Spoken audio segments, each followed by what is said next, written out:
Hello everyone, Andy Schwab here with your Northern Ag TV. Well, U.S. Senator Mike Rounds of South Dakota introduced the Fence Line Fairness Act this past week. The legislation would create a formal mediation process for land boundary disputes between landowners and the United States Forest Service.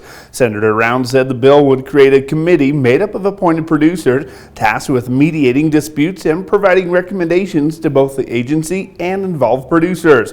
More specifically, that committee would be made up of those producers from the state, to which of those, or two of those I should say, are going to be appointed by the U.S. Secretary of Agriculture, and three of which are appointed by the state's Department of Agriculture or their natural resources.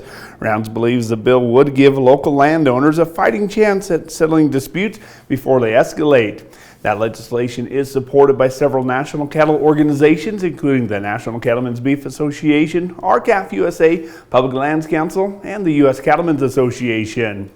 And sticking in the Dakotas, North Dakota Governor Doug Burgum on Thursday filed a final appeal with the U.S. Bureau of Land Management's updated resource management plan for North Dakota. The move comes after the Peace Garden state had two previously unsuccessful attempts to convince the BLM to change the plan in response to the state's concerns.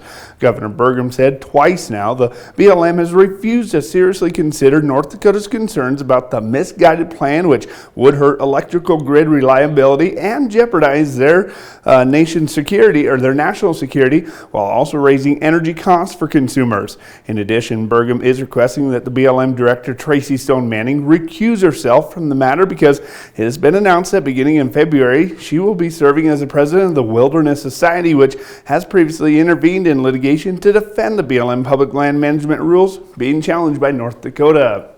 And lastly, the convention season is not quite wrapped up yet. This week we're going to be heading to Bozeman for the Montana Seed Trade Association's annual conference, with those meetings actually kicking off today. Now, there are also going to be a long list of things happening on Wednesday, and we'll be happy to be there and help out with that President's Banquet and auction on Wednesday night. Well, we need to take a little break, but we're going to get back and look at some of your ag markets right after this. From the beginning, we've worked closely with farmers. BNSF's ties to the agricultural community go back 175 years. Together, we've innovated to make the U.S. agriculture supply chain one of the most efficient and productive in the world. Our strong relationship powers BNSF still today and helps us move the nation like no one else can. At BNSF, we move the nation for you.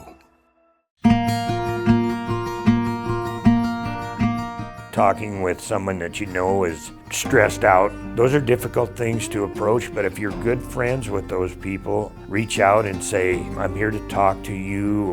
We can find somewhere to get some assistance. It's hard to get involved, but at the same time, you want to just say, hey, there is help available. For more tips in dealing with stress in agriculture or for free counseling for egg producers, visit beyondtheweather.com. Well, cattle futures finished on a mixed note last week, with feeder cattle traders cautious on the fears of demand dips after the holiday buying, while live cattle futures floated higher on the fact of stronger cash cattle prices. Of course, only time's going to tell when those demand shifts throughout the first month of the new year, that is. However, cattle on feed reports coming out this Friday, and that's going to be the first time we see that reflect the shutdown of the live cattle imports from Mexico, and that really could offer some strong optimism and strong position taking for some of the futures. On the local auction front, strong dollars continue to benefit producers despite sale barns like Billings Livestock seeing a few less load lots offered and not really having a full pool of buyers in the stands. Demand there at BLS saw the light weight calves suitable for going to grass being very good on that demand. On the sheep side of the sales, Newell Sheep Yards saw a little bit of a less test on last week after some snow fell in the Black Hills region. This has been the factor to help drive the prices 10 to 20 cents higher compared to the previous week, with buyers really finding more interest in those heavier offerings. And wheat markets traded in very close correlation to the corn over the past week or so, as the moderately supportive USDA report on Tuesday ran its course in about 2 days, and prices found themselves at nearly the same level they were at the previous week. really until February, when the market can clearly judge the extent of which Russian exports can be expected to drop for the marketing year. Combined with that production prospects for the summer 2025, traders are likely to become accustomed to that more technical driven news, as really the world fundamentals, that is, currently are not offering traders much new information at this time. Well, that's going to do it for our Northern Ag TV. I'm Andy Schwab. Have a great rest of your day.